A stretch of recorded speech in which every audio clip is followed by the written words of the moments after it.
माता की। साथियों, आपका ये हौसला, आपका शौर्य और मां भारती के मान सम्मान की रक्षा के लिए आपका समर्पण अतुलनीय है। आपकी जीवटता भी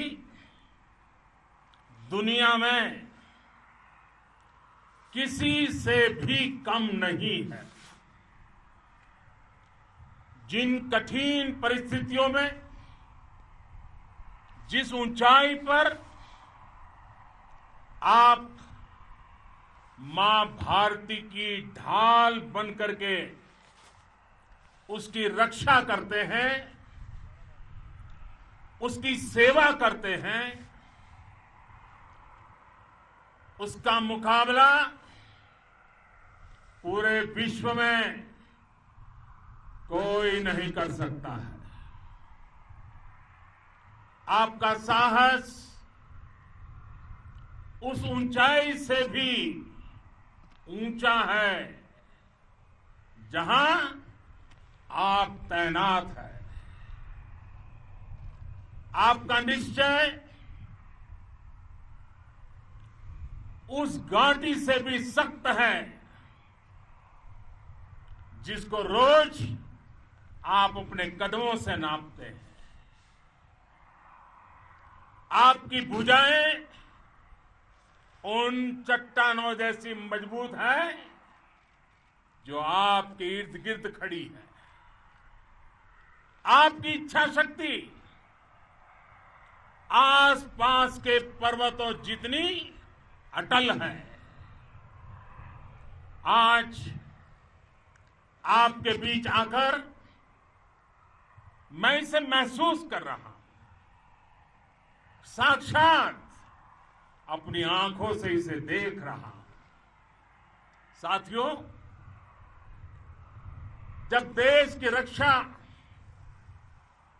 आपके हाथों में है, आपके मजबूत इरादों में है, तो एक अटूट विश्वास है। सिर्फ मुझे नहीं, पूरे देश को अटूट विश्वास है और देश निश्चिंत भी है। आप जब सरहद पर डटे हैं तो यही बात प्रत्येक देशवासी को देश के लिए दिन रात काम करने के लिए प्रेरित करती है। आत्मनिर्भर भारत का संकल्प आप लोगों के कारण, आपके त्याग, बलिदान, पुरुषार्थ के कारण और मजबूत होता है। और अभी जो आपने और आपके साथियों ने वीरता दिखाई है, उसने पूरी दुनिया में ये संदेश दिया है कि भारत की ताकत क्या है। और मैं मेरे सामने महिला फौजियों को भी देख रहा हूं। युद्ध के मैदान में, सीमा पर ये दृश्य अपने आप को प्रेरणा देता है। साथियों, राष्ट्र कवि रामधारी सिंह दिनकर जी ने लिखा था, जिनके सिंहनाद से सहमी, जिनके सिंहनाद से सहमी धरती रही अभी तक डोल।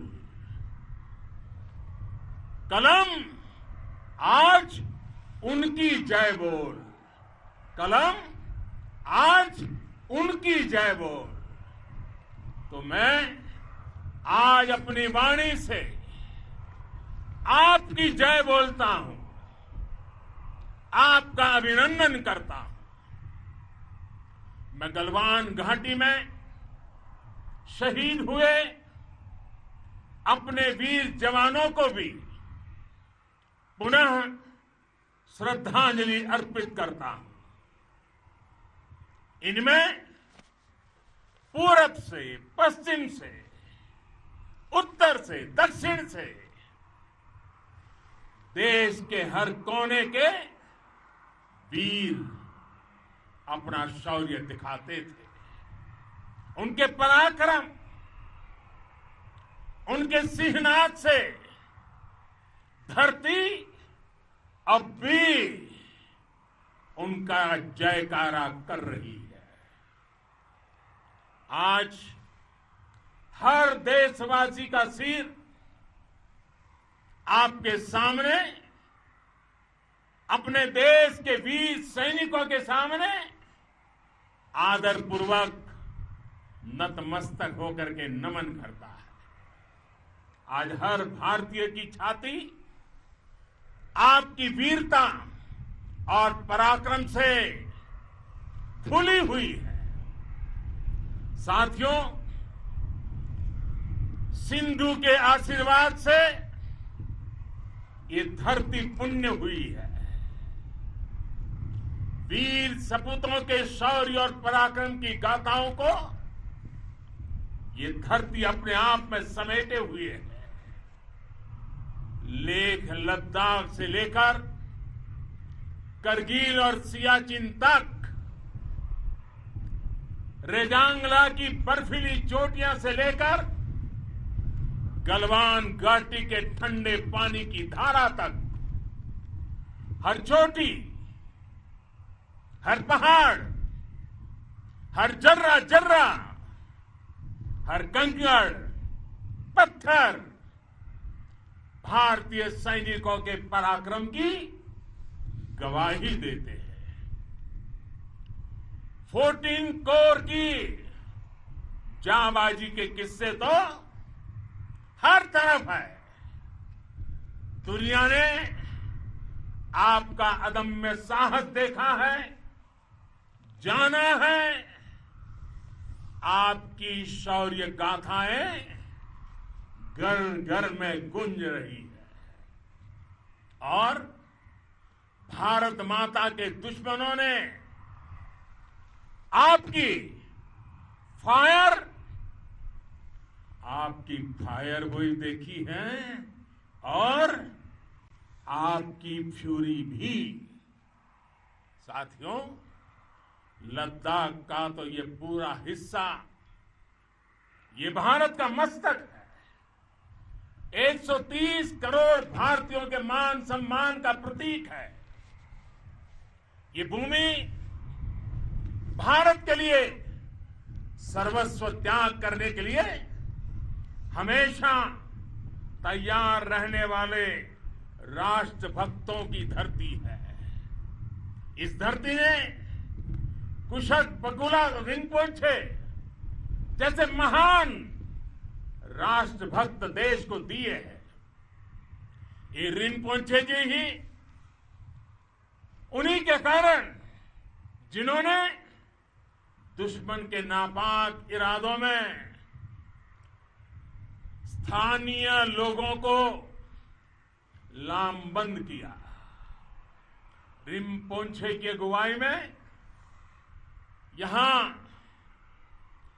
अलगाव पैदा करने की हर साजिश को लद्दाख की राष्ट्रभक्त जनता ने नाकाम किया। वीर भोग्या वसुंधरा यानी वीर अपने शस्त्र की ताकत से ही धरती की, मातृभूमि की रक्षा करते हैं। ये धरती वीर भोग्या है, वीरों के लिए है। इसकी रक्षा सुरक्षा को हमारा समर्थ और सामर्थ्य, हमारा संकल्प हिमालय जितना ही ऊंचा है। ये सामर्थ्य और ये संकल्प में इस समय आपकी आंखों में मैं देख सकता हूं, आपके चेहरों पर ये साफ साफ नजर आता है। आप उसी धरती के वीर हैं जिसने हजारों वर्षों से अनेकों आक्रांताओं के हमलों को, अत्याचारों का मुंह तोड़ जवाब दिया है। हम, और ये हमारी पहचान है, हम वो लोग हैं जो बांसुरीधारी कृष्ण की पूजा करते हैं, तो हम वही लोग हैं जो सुदर्शन चक्रधारी कृष्ण को भी आदर्श मान करके चलते हैं। इसी प्रेरणा से हर आक्रमण के बाद भारत और सशक्त होकर उभरा है। साथियों, राष्ट्र की, दुनिया की, मानवता की प्रगति के लिए शांति और मित्रता हर कोई स्वीकार करता है, हर कोई मानता है बहुत जरूरी है।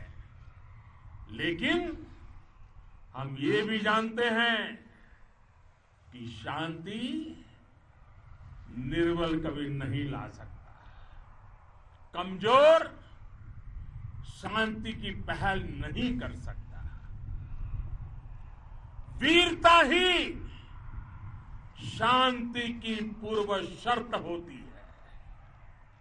भारत आज जल, थल, नभ और अंतरिक्ष तक अगर अपनी ताकत बढ़ा रहा है तो उसके पीछे का लक्ष्य मानव कल्याण ही है।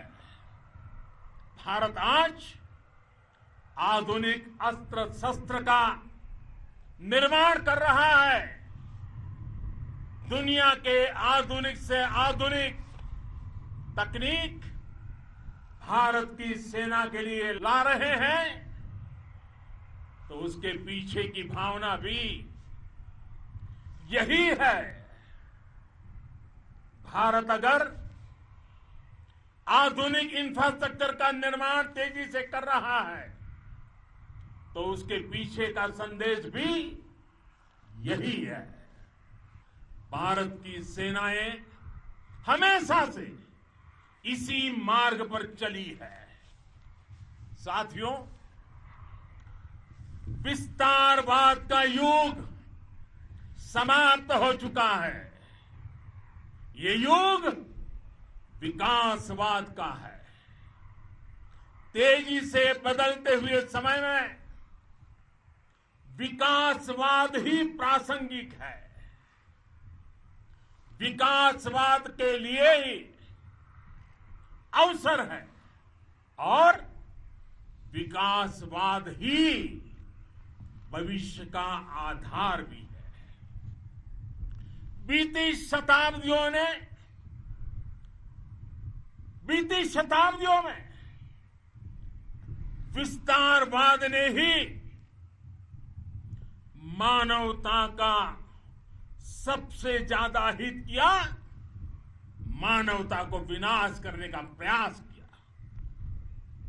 विस्तारवाद की जीत जब किसी पर सवार हुई है, उसने हमेशा विश्व शांति के सामने खतरा पैदा किया है।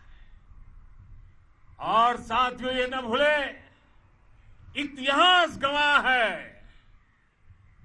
कि ऐसी ताकतें मिट गई हैं या मुड़ने के लिए मजबूर हो गई है। विश्व का हमेशा यही अनुभव रहा है और इसी अनुभव के आधार पर अब इस बार फिर से पूरे विश्व ने विस्तारवाद के खिलाफ मन बना लिया है। आज विश्व विकासवाद को समर्पित है और विकास की खुली स्पर्धा का स्वागत कर रहा है। साथियों, जब जब मैं राष्ट्र रक्षा से जुड़े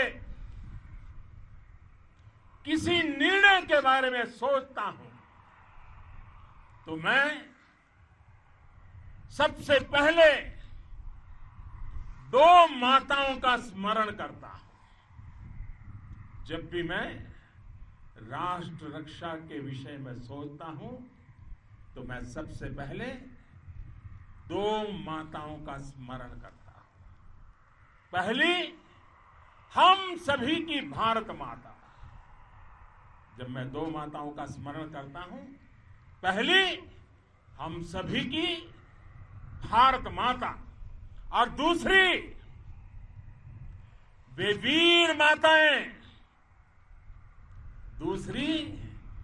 वीर माताएं, जिन्होंने आप जैसे पराक्रमी योद्धाओं को जन्म दिया है।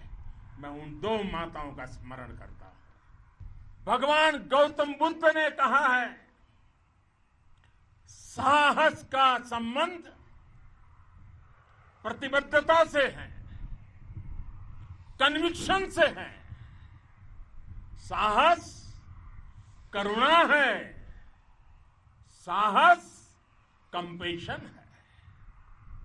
साहस वो है जो हमें निर्भीक और अड़िग होकर सत्य के पक्ष में खड़े होना सिखाएं।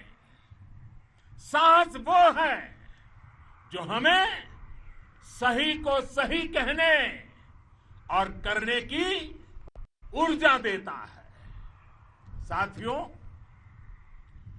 देश के वीर सपूतों ने गलवान घाटी में जो अदम्य साहस दिखाया, वो पराक्रम की पराकाष्ठा है। देश को आप पर गर्व है, आप पर नाज है। आपके साथ ही हमारे आईटीबीपी के जवान हो, बीएसएफ के साथी हो, हमारे बीआरओ और दूसरे संगठनों के जवान हो, मुश्किल हालात में काम कर रहे हैं, इंजीनियर हो, श्रमिक हो, आप सभी अद्भुत काम कर रहे हैं। हम एक सशक्त और आत्मनिर्भर भारत बनाएंगे, बना करके ही रहेंगे। और आपसे प्रेरणा जब मिलती है तो आत्मनिर्भर भारत का संकल्प भी और ताकतवर हो जाता है। मैं फिर एक बार आप सभी का हृदय से बहुत बहुत अभिनंदन करता हूं, बहुत बहुत धन्यवाद करता हूं। मेरे साथ पूरी ताकत से बोलिए, भारत माता की, भारत माता की, भारत माता की। वंदे वंदे वंदे।